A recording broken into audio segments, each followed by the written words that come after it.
नमस्कार दोस्तों, स्वागत है आपका अनुपम आईएएस एकेडमी पर। आज की वीडियो में हम देखेंगे कि फिरोज शाह तुगलक ने जो बहुत सारे सुधार किए थे, वह सुधार कौन से और उन सुधारों का समाज पर क्या प्रभाव पड़ा था। हम यह भी देखेंगे कि कैसे इसने अपना अंतिम अभियान ठट्टा का अभियान किया और उस अभियान के दौरान इसे जो असफलता मिली, वह कैसे इसकी विचारधारा को परिवर्तित कर देती है। फिरोज शाह तुगलक से जुड़े हुए जितने भी प्रमुख सुधार हैं, उनको हम एक वीडियो में कवर कर लेंगे, जिससे परीक्षा में आपके लिए काफी आसानी होगी और एक साथ आप सारे तथ्यों को देख पाएंगे। मैं अनुपम तिवारी स्वागत करता हूं आपका अपने इस YouTube चैनल पर। आइए देखें फिरोज शाह तुगलक द्वारा किए गए प्रमुख सुधारों को। सबसे पहले जब हम इसके सुधारों को कैटेगराइज करते हैं, तो हम पाते हैं कि फिरोज शाह तुगलक ने प्रशासनिक सुधार किए, सामाजिक सुधार किए, आर्थिक सुधार किए, सांस्कृतिक और धार्मिक सुधार किए, निर्माण सुधार किए, मतलब बहुत सारे निर्माण कार्य किए। इसके अलावा विरासत और प्रबंधन में भी, यानी कि मैनेजमेंट में भी इसने बहुत सारे सुधार किए। लेकिन कुछ चीजें आप ध्यान रखेंगे, 1351 से लेकर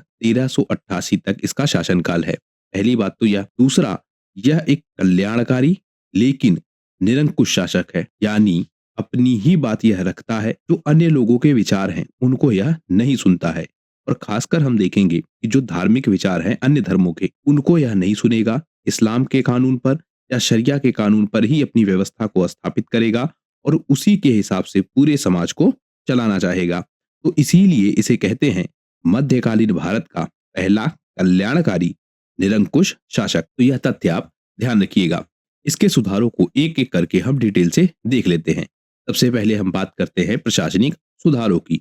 तो इसने जो जागीरदारी व्यवस्था थी, उस व्यवस्था को काफी मजबूत किया, क्योंकि यह एकता प्रणाली लागू करवाता है, यानी कि एकता प्रणाली को यह बड़े स्तर पर लागू करवाता है। एकता प्रणाली पहले से चल रही थी, तो उसके बाद जो परिवर्तन हुआ था, इन नगद वेतन देने की व्यवस्था बनाई गई थी। इसको प्रशासनिक अधिकारियों को, कर्मचारियों को, सैन्य व्यवस्था से जुड़े लोगों को। लेकिन इसने क्या परिवर्तन किया, फिर से उनको वेतन के बदले भूमि दी, यानी कि भूमि का जो वितरण है उसे फिर से किया गया। इससे पहले के जो भी प्रशासक है, उनके समय हमने देखा था कि साम्राज्य ने भूमि अपने पास ले ली थी और जो कर्मचारी थे उनको वेतन देने की व्यवस्था स्थापित की गई थी। इसने उस सिस्टम को रिवर्स किया और वेतन के बदले भूमि देने की, यानी कि इक्ता देने की व्यवस्था इसने फिर से लागू कर दी। न्यायिक व्यवस्था में इसने बहुत सारे सुधार किए, लेकिन इसमें आप ध्यान रखेंगे कि जो शरीयत के कानून हैं, उन्हीं के आधार पर न्याय व्यवस्था को बनाया गया था।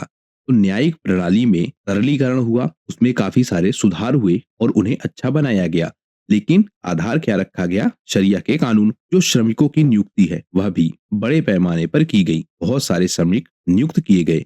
इससे जो निर्माण कार्य है वह काफी तेजी से हुआ। एक विभाग मिला जिसका नाम है दीवाने खैरात, जिसकी चर्चा हमने पीछे भी की थी, लेकिन अब हम एक साथ भी देख लेते हैं। तो दीवाने खैरात की इसने स्थापना की थी।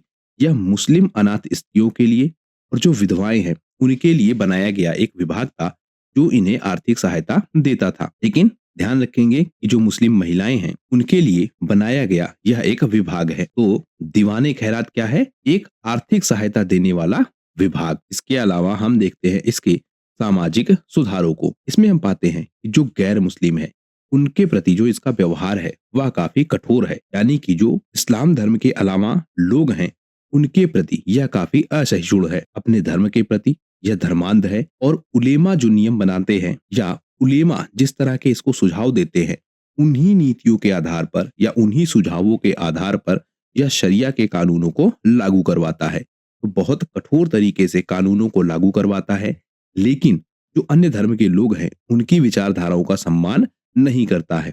तो इस वजह से हम देखेंगे एक बड़ा वर्ग धीरे धीरे इसका विरोधी हो जाएगा और एक विद्रोह जब हम देखेंगे तो उसमें हम यह पाएंगे कि मुस्लिम वर्ग के लोग भी इसके खिलाफ खड़े होते हैं। एक त्योहार है शबे बारात। इस त्योहार को यह बड़े स्तर पर मनाता है। तो होली का त्योहार मोहम्मद बिन तुगलक, शबे बारात फिरोज शाह तुगलक, यह आप ध्यान रखेंगे। इसके समय में जो गुलाम है उनकी संख्या काफी बढ़ जाती है और बड़ी मात्रा में इसने गुलाम भी खरीदे थे। हमने यह भी देखा था कि इसके अपने दरबार में लगभग 1,80,000 गुलाम हमें मिलते हैं। इन गुलामों के लिए इसने प्रशिक्षण सेंटर भी खोला था, यानी ट्रेनिंग सेंटर भी खोला था, जिससे गुलामों को प्रशिक्षित किया जाए और ज्यादा से ज्यादा उनसे सेवाएं ली जाएं। जो मुस्लिम स्त्रियां हैं उन पर प्रतिबंध लगाना भी प्रारंभ हो गया। यह एक बड़ा परिवर्तन हमको और दिखता है कि जो मुस्लिम महिलाएं हैं वह पहले दिल्ली के बाहर जो मजारें होती थी उस पर जा सकती थी, लेकिन इसने यह पाबंदी लगाई कि अब जो मुस्लिम स्त्रियां हैं वह दिल्ली के बाहर मज़ारों पर नहीं जा सकती हैं।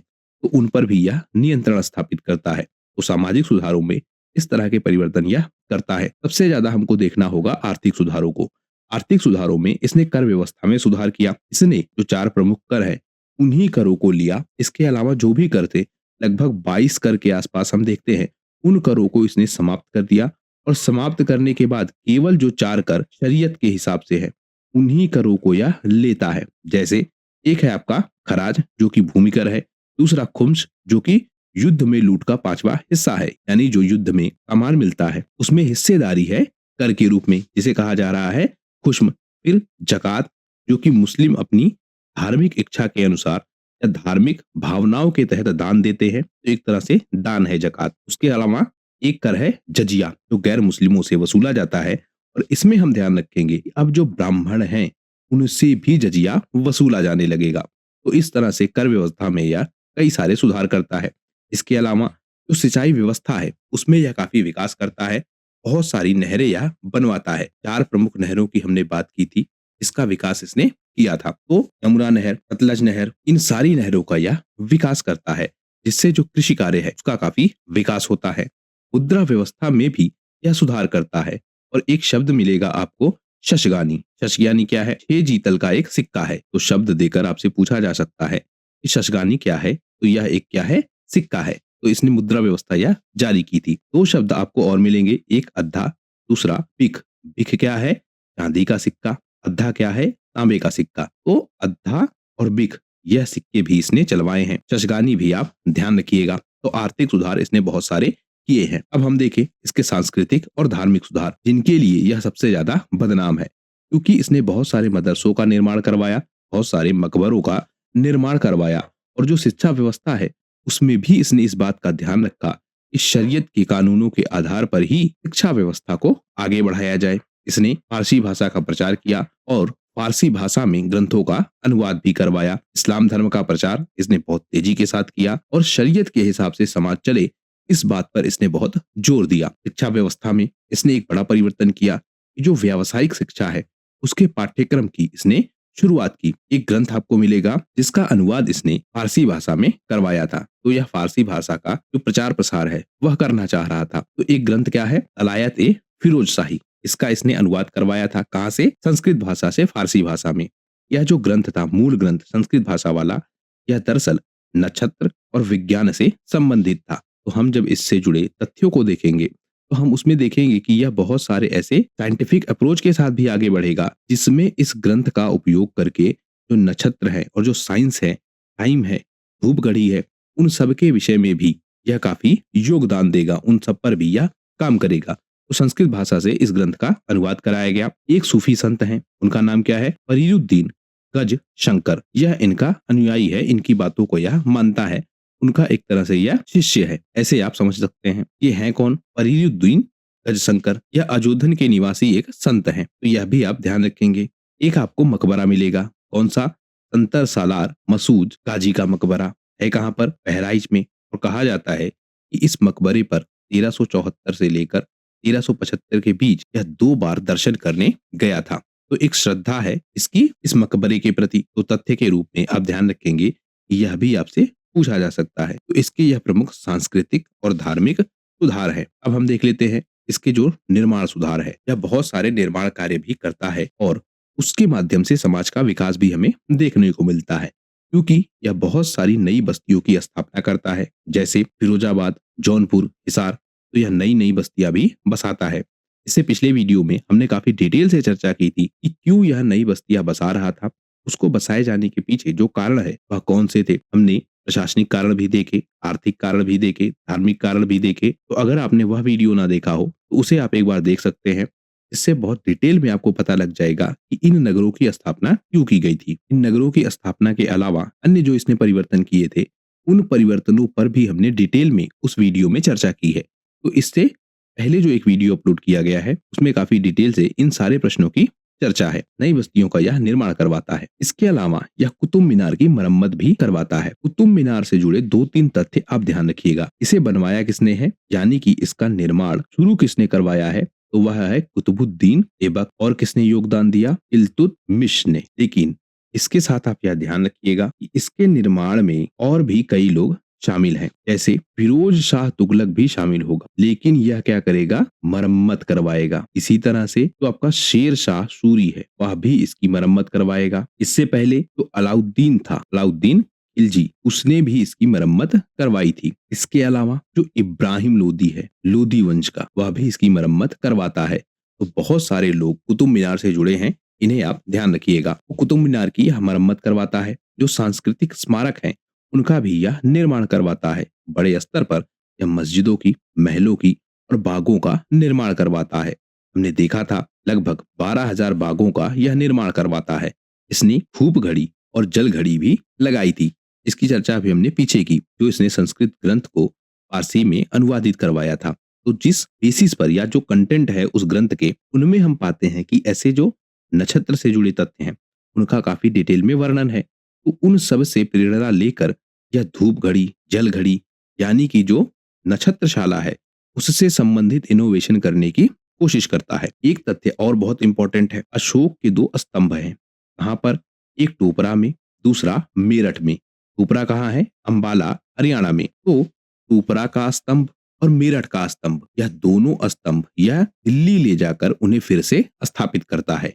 तो यह तथ्य भी बहुत इंपॉर्टेंट है, कई बार पूछा गया है। इसने अशोक के 2 स्तंभ मेरठ और टोपरा से ले जाकर दिल्ली में स्थापित किया, तो वह व्यक्ति है फिरोज शाह तुगलक। अब हम देखें, इसके समय काल में एक विद्रोह हुआ था। विद्रोह किसका था?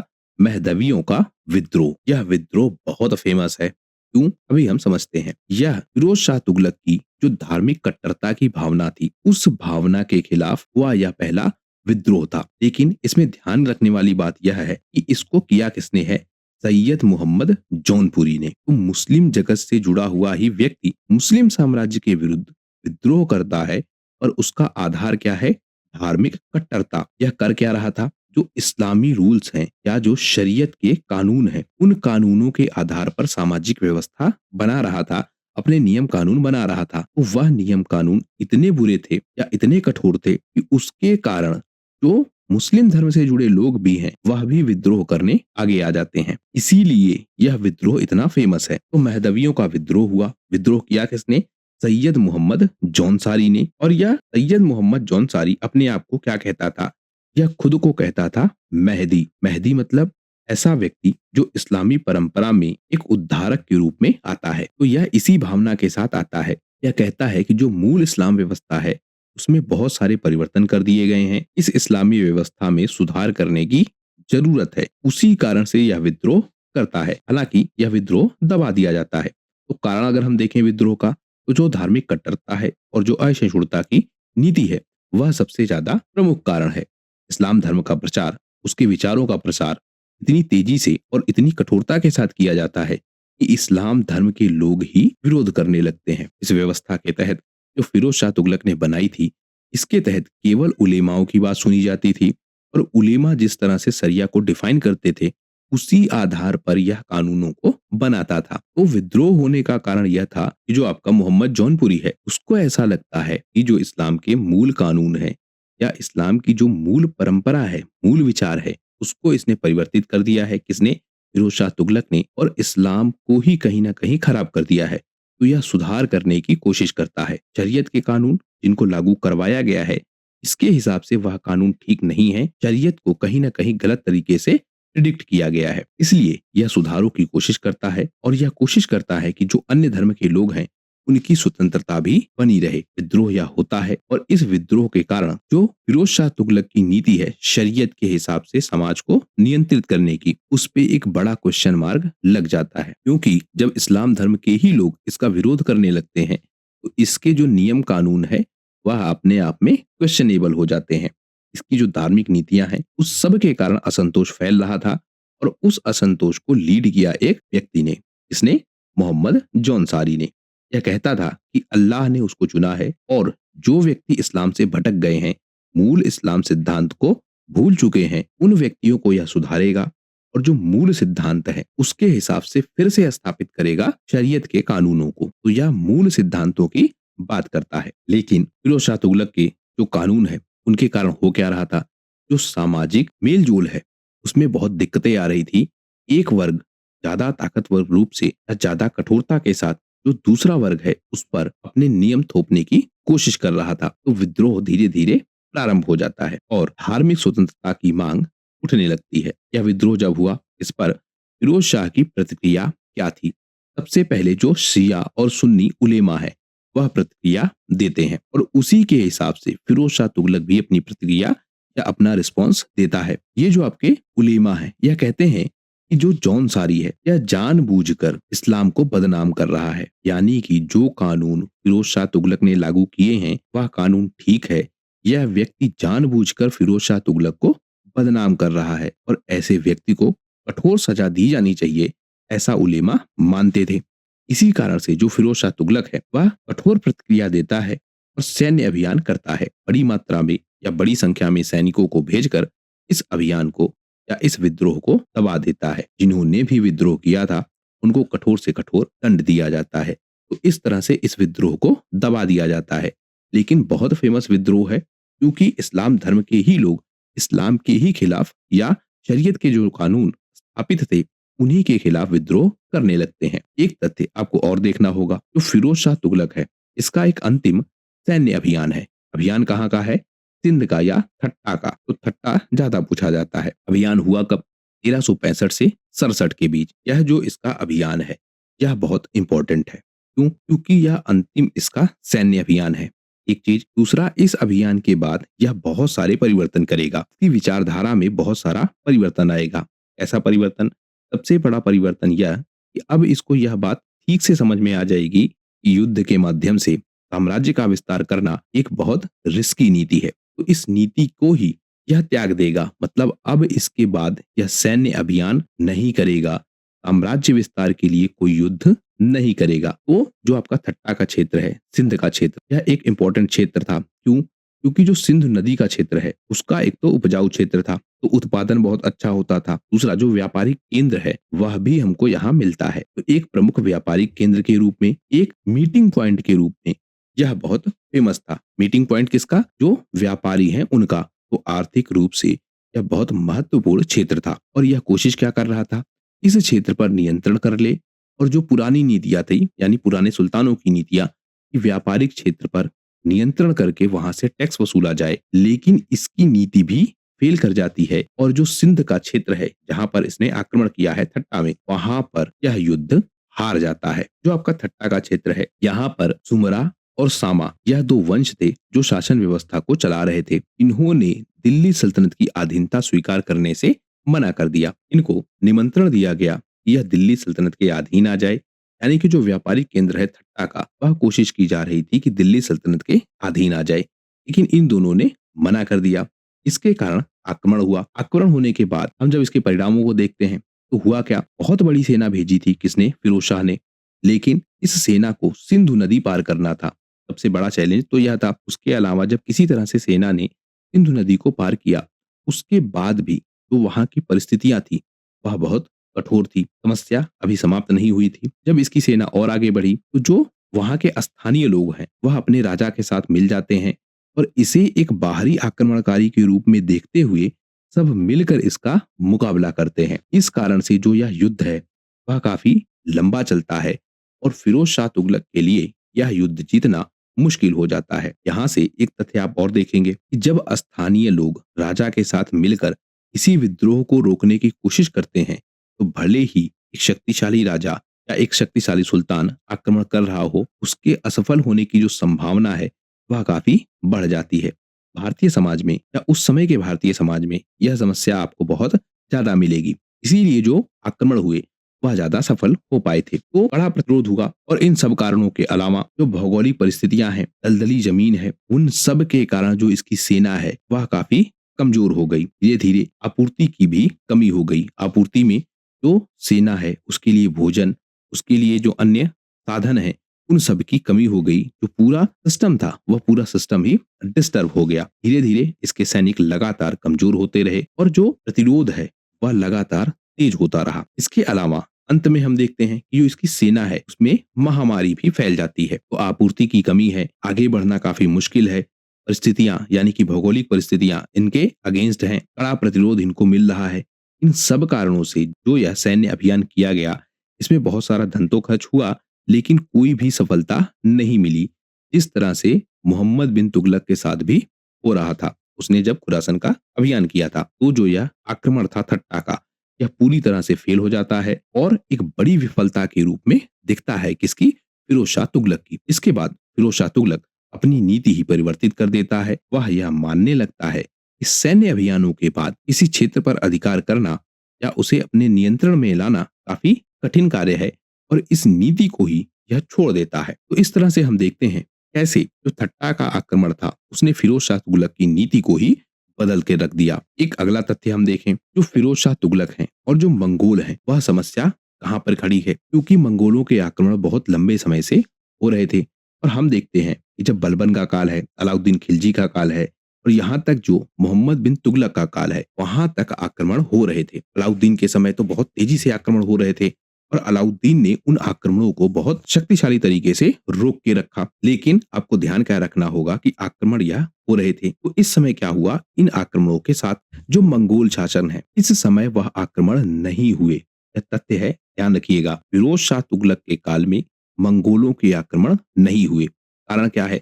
जो मंगोल साम्राज्य है वह इस समय अंदर से ही डिस्टर्ब था। उनके आंतरिक संघर्ष बहुत ज्यादा चल रहे थे और यहाँ पर एक नया वर्ग उभरा था। कौन सा? बारलास तुर्कों का वर्ग। ये जो आपके बारलास तुर्क हैं, यह दरअसल शासन पर नियंत्रण स्थापित कर रहे थे। तो मंगोलों का संघर्ष अब इनसे ज्यादा था, ना कि वह भारतीय क्षेत्र के सुल्तानों से लड़ने आते। तो वहां पर यानी कि जो मध्य एशिया का क्षेत्र है, जो फारस का क्षेत्र है, वहां पर आंतरिक विद्रोह बहुत तेजी से हो रहे थे। तो मंगोल जो हैं वह अपना पूरा ध्यान इन क्षेत्रों पर यानी कि मध्य एशिया में और फारस के क्षेत्र में ही केंद्रित किए हुए थे। इसलिए इन्होंने भारत पर आक्रमण उस समय नहीं किया। इसके समय? फिरोज शाह तुगलक के समय। इसके अलावा हम यह भी देखते हैं कि जो शासक हैं, पुराने शासक, अलाउद्दीन खिलजी इसमें सबसे फेमस, उसके बाद मोहम्मद बिन तुगलक भी आप कह सकते हैं।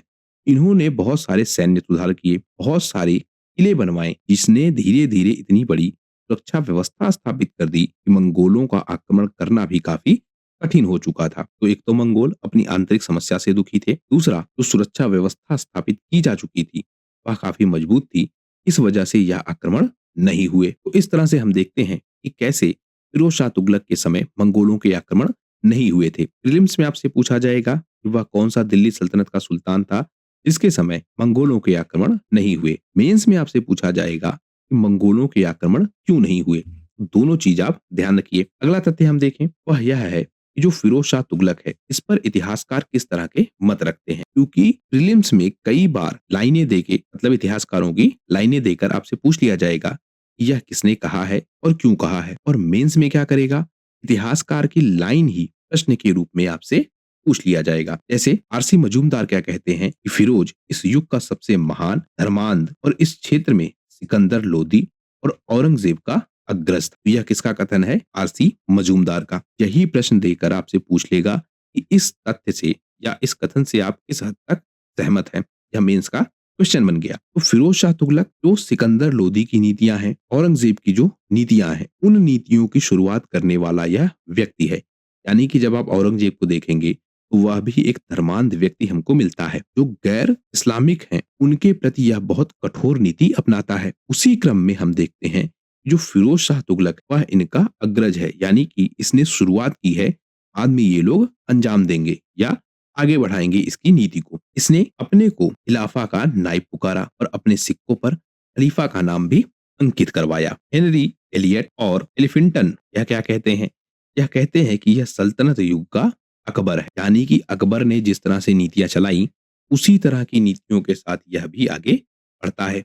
तो दो कथन है, एक इतिहासकार इनको औरंगजेब जैसा बता रहा है, दूसरा इतिहासकार इनको अकबर जैसा बता रहा है। तो दोनों में क्या कॉम्बिनेशन है वह अगर आपने ठीक से पिछली वीडियोस देखी होंगी तो बहुत आसानी के साथ आप समझ पा रहे होंगे। लेकिन औरंगजेब और अकबर की नीतियों को जब आप ठीक से पढ़ेंगे तब ज्यादा बेहतर तरीके से आप इस प्रश्न का उत्तर दे पाएंगे। तो इतिहासकारों के यह मत है किस पर? फिरोज शाह तुगलक पर। तो इस तरह से फिरोज शाह तुगलक से जुड़े हुए वह सारे तथ्य हमने देख लिए हैं पिछले 2-3 वीडियोस में, जो भी परीक्षा में पूछे जाने की संभावना है। इससे बाहर का कोई प्रश्न आए इस बात की संभावना बहुत कम है। तो आशा करता हूं यह वीडियो आपकी परीक्षा के लिए उपयोगी होगा। वीडियो यदि पसंद आया हो तो प्लीज शेयर कीजिए अपने दोस्तों के साथ, सब्सक्राइब कीजिए इस चैनल को। आपका हमसे जुड़ने के लिए बहुत बहुत धन्यवाद। आपका दिन शुभ हो।